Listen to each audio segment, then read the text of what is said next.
Halo Moladiners, ini dia Hyundai Ioniq 5, mobil listrik pertama buatan Indonesia dan juga sudah dijual di Indonesia.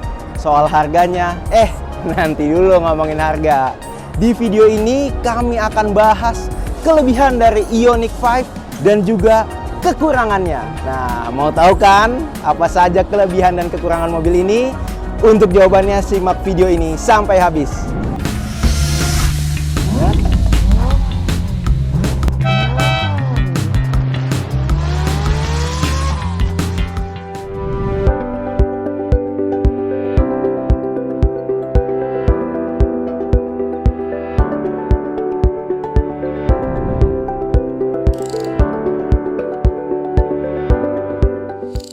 Nah, kelebihan yang pertama dari mobil ini adalah desainnya futuristik banget dan juga menggabungkan dengan aura retro. Aura retro sengaja dibuat karena mobil listrik ini mengambil inspirasi desain dari mobil pertama merek Hamiring era 70-an bernama Hyundai Pony. Kesan retro tampak lewat sudut-sudut bodi yang tegas dan mengotak alias tidak membulat sepenuhnya. Begitu pula dengan desain lampu depan dan belakang yang juga tampil mengotak. Walau retro, namun Ioniq 5 memiliki tampilan yang tidak ketinggalan zaman. Aura futuristik tetap terpancar dengan penggunaan sistem pencahayaan full LED. Kemudian bodinya dibuat sangat aerodinamis dengan spoiler belakang berlubang untuk mengurangi hambatan udara. Peleknya juga pakai ukuran 20 inci yang desainnya sangat unik, bertujuan lagi-lagi menjadikan mobil ini lebih aerodinamis. Terus bodinya sih kelihatan kecil, tapi itu ilusi optik belaka. Dimensinya bongsor, lebih besar dari Kona EV. Ya kurang lebih gedenya sama kayak si RV Turbo. Lalu yang tidak kalah menarik, jarak sumbu roda Ioniq 5 tembus 3000 mm. Lebih besar nih daripada Hyundai Palisade yang cuma 2900 mm. Dengan jarak sumbu roda yang panjang, kelebihan yang kedua adalah interior dari Ioniq 5 ini lega banget dan nyaman. Dari bangku baris pertama, kita bisa mengatur posisi duduk sesuai keinginan secara elektrik. Jadi tinggal tekan atau geser tombol saja, jok bakal bergerak sesuai keinginan. Plus di bangku pengemudi ada dua pilihan memory seat yang bisa mengingat posisi duduk yang kamu inginkan. Nyaman gak? Belum selesai. Jok Ioniq 5 juga bisa diatur jadi super relax. Aduh, pokoknya nikmat banget sampai bisa ketiduran.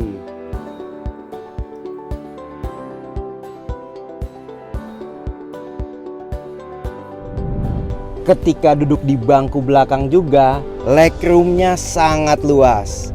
Headroomnya juga masih cukup luas. Dan yang juga menarik, ini sandaran belakangnya ini masih bisa dimundurin lagi. Jadi sangat rileks posisi duduk kita. Nih, saya coba. Alah, nyaman betul. Kemudian yang menarik lagi, jok sudah dibalut kulit warna hitam, jadi mudah dibersihinnya. Ada pula fitur pendingin dan penghangat di setiap joknya. Istimewa. Bagasinya juga luas, di belakang bisa nampung barang hingga 527 liter. Lalu bangku baris keduanya bisa dilipat 40-60 sehingga mampu menampung hingga 1587 liter. Belum lagi di kap depan ada ruang kosong cukup besar dengan kapasitas 57 liter yang bisa dipakai sebagai bagasi atau tempat meletakkan portable charger dari Ioniq 5. Kelebihan yang ketiga adalah fitur-fiturnya. Salah satunya ini sudah dilengkapi dengan Smart Cruise Control. Jadi nggak kayak mobil-mobil Hyundai yang lain nih, cuman cruise control doang. Ini smart, artinya adaptif. Dia bisa mengikuti kecepatan kendaraan yang ada di depan. Jadi istilahnya gak usah nginjek gas sama rem lagi. Kecepatannya sama, bahkan bisa ngerem. Kalau di depan ngerem, mobil ini juga ngerem gitu. Ketika mobilnya depan melaju lagi, ikutan melaju. Canggih banget. Kemudian fitur Hyundai Smart Sense lain seperti Forward Collision Avoidance Assist, Lane Following Assist, Safe Exit Assist, Blind Spot Collision Avoidance Assist, dan lain-lain juga tersedia. Kemudian yang tidak kalah modern dari Ioniq 5 adalah punya layar besar warna-warni berukuran 12 inci yang sangat informatif. Lalu ada mode berkendara yang bisa dipilih mulai dari Eco, Normal, dan Sport. Paddle shift juga ada, tapi ini fungsinya bukan buat ganti gigi, melainkan pengaturan regeneratif braking. Selanjutnya, ada pula wireless charger. Tidak cuma itu, varian tertinggi Ioniq 5 pun memiliki total 8 speaker Bose yang pastinya memanjakan telinga saat mendengar musik. Kelebihan yang keempat adalah jarak tempuhnya. Mobil ini punya kapasitas baterai yang super besar sehingga membuat mobil ini bisa melaju sangat jauh dalam satu kali isi baterai saja. Kapasitas baterainya ada dua opsi. Pertama 58 kW atau dalam bahasa Hyundai disebut standard range.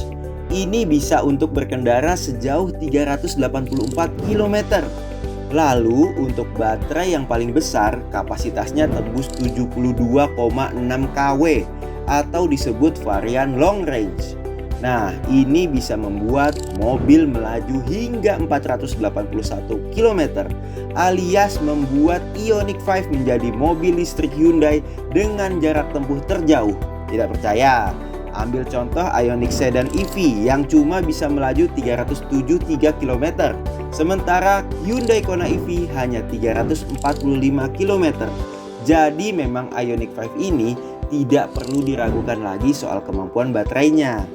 Ioniq 5 pun punya fitur V2L atau Vehicle to Load. Ini memungkinkan mobil menjadi power bank berjalan. Total dayanya mencapai 3,6 kW.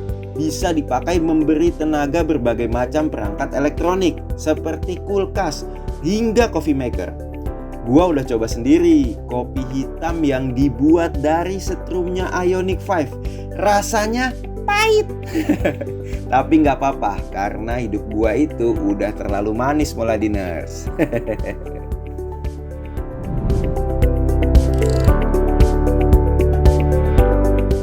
Setelah tadi bahas kelebihan Hyundai Ioniq 5, nah sekarang giliran kekurangannya nih. Yang pertama, kekurangan dari mobil ini adalah cuma memiliki sistem penggerak rear wheel drive atau penggerak belakang. Sementara di global sebenarnya mobil ini punya pilihan penggerak all wheel drive. Entah kenapa Hyundai tidak memberinya untuk pilihan di pasar Indonesia. Padahal Ioniq 5 AWD punya performa yang lebih mantap dibanding RWD karena motor listriknya tidak hanya hadir di roda belakang, tapi juga roda depan. Di atas kertas, Ioniq 5 AWD bisa melontarkan torsi puncak hingga 605 Nm dan tenaga maksimal 305 PS. Lalu bicara akselerasi, lebih istimewa juga.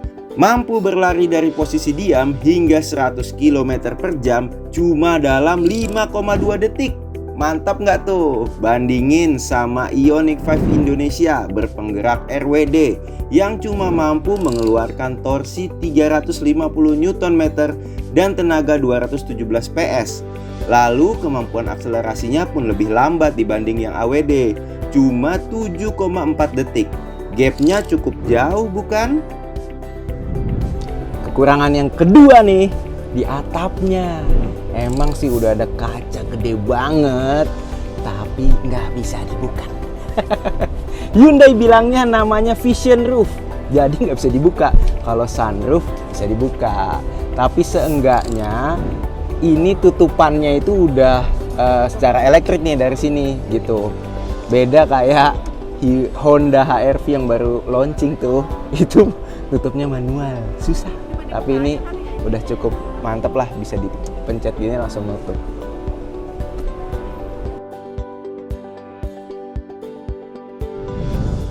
Kekurangan yang ketiga adalah mobil ini belum terintegrasi dengan fitur Hyundai Bluelink. Padahal Hyundai Creta aja yang nggak pakai listrik, yang masih pakai konvensional, mesin konvensional itu sudah punya Bluelink. Jadi lebih safety, lebih juga mobilnya bisa terintegrasi secara utuh dengan smartphone, apa-apa bisa diatur lewat HP. Ditambah lagi Bluelink kan juga itu canggih banget karena punya tombol emergency. Ketika tombol SOS dipencet, itu langsung terhubung dengan Hyundai Call Center. Jadi kalau ada emergency di jalan, langsung ada bala bantuan dari Hyundai. Dan di sini di Ioniq 5 yang katanya flagship mobil listrik justru belum punya. Kemudian kekurangan yang keempat adalah harganya. Jadi meski mobil listrik ini sudah diproduksi di Indonesia, namun ternyata harganya itu lebih mahal dibandingkan mobil listrik lain yang sudah dijual oleh Hyundai di Indonesia seperti Kona EV dan juga Ioniq Sedan EV. Hingga sekarang bandrol resminya memang belum keluar, tapi para sales Hyundai kasih bocoran nih. Kisaran harga Ioniq 5 varian tertinggi atau signature long range seperti yang kami review ini tembus 800 jutaan. Tentu ini lebih mahal dibanding Hyundai Kona EV yang dijual mulai 742 juta dan Ioniq EV Sedan yang harganya 682 juta. Gimana? Kalian punya uang 800 juta buat beli Ioniq 5 varian tertinggi ini? Kalau kepengen banget tapi budget terbatas, bisa nih jual mobil lama kalian dulu di moladin.com. Caranya gampang. Masukin data mobil, nama dan nomor telepon. Nanti tinggal tunggu deh telepon dari agen Moladin. Kalau deal, uang hasil penjualan mobil kalian tersebut bisa dipakai buat tambah-tambah beli Ioniq 5. Mantap nggak tuh? Oke, sekian review kami untuk Hyundai Ioniq 5 terkait kelebihan dan kekurangannya. Bagaimana menurut kamu mobil ini? Apakah layak untuk dibeli? Tulis jawabannya di kolom komentar ya. Dan untuk informasi lebih lengkap tentang dunia otomotif, Anda bisa klik di www.moladin.com. Dan jangan lupa subscribe channel YouTube Moladin. Dah!